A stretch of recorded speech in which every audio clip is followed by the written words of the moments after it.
Ayan, napakasarap po ng ating ulam. Ito ay sinampalukang paa ng manok or chicken feet or tinatawag na adidas. Ayan.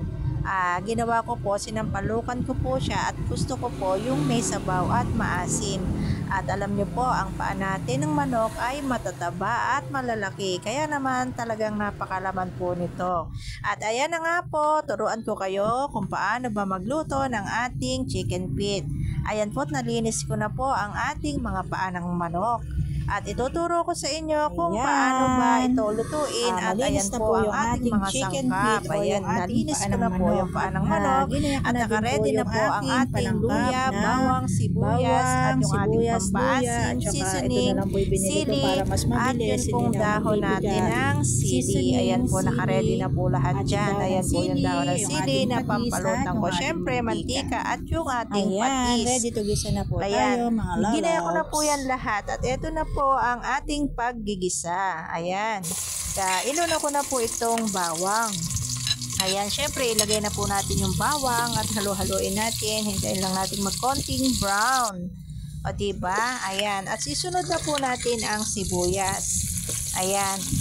Kung nakikita nyo po, ayan, anak ko po yung nagbibideo dyan. Kaya nakita nyo naman, may maliit na paa. Ayan. Isunod na po natin ang ating luya.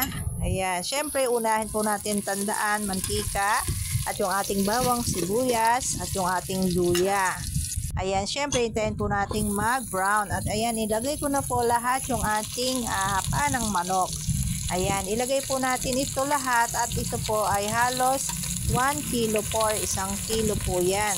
At malalaman po, diba mga lalab? Syempre, hintayin nating mag-brown yan. O diba?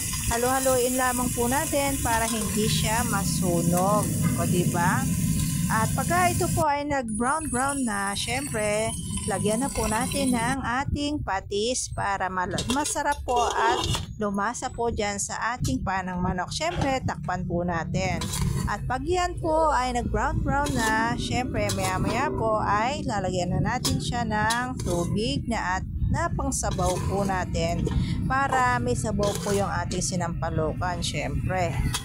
Ayan po, syempre, haluin lang po ang ating mga paa ng manok. Kung paano po pagluluto niya, napakadali lamang po. Ayan. O, diba, nag-brown na po. At dito, ayan, kumukulo na siya. Ilagay na po natin ang ating mga siling pangsigang. Ayan, para lumasa po dito sa ating ulam na sinampalukan. At dahil kulong-kulo na, sinama ko na rin po dyan yung ating sinigang mix. Ayan, hindi na po ako nag-ano na sampalok, sinigang mix na lang para po mas mabilis. O diba, 2 pack po nilagay ko dyan kasi maliliit lang naman po yung pack po ng sinigang mix, kaya 2 po nilagay ko, gusto ko maasim. O diba, ayan na nga po at nilagyan ko rin po yan ng konting asin dahil natatabangan po ako. O diba, haluin lamang po natin ang pagluluto at syempre dahil malambot na po ang aking paa ng manok, nilagay ko na rin po dyan yung mga dahon ng sili. O diba, ito po ay nakapagpapasarap sa ating sinampalukang manok, yung may mga dahon-dahon. Syempre, nasa sa inyo na po yan, choice nyo na rin po yan kung gusto nyo ng pechay. Ayan, ganyan lang po ang pagluluto ng sinampalukan, kahit po ito ay laman ng manok or kahit po ito ay laman loob. Ayan, ganyan lang po ang pagluluto. O diba, luto na po yung ating sinampalukang manok. O diba, napakabango, napakasarap po yan mga lalabs. At lalo sa mga ganitong panahon na naglalamig o nag-uulan, diba, ito po ay budget meal pa, diba? Napakasarap po nito, yung may mahihigop kang mainit na sabaw. O diba mga lalabs, napakasarap nito mga lalabs. Mainit-init pa. Mga lalabs, kain po tayo. Ito po ay sinampalukang paa ng manok. Masarap. Ang lalaki pa. Init. Bagong luto po siya. Napakasarap.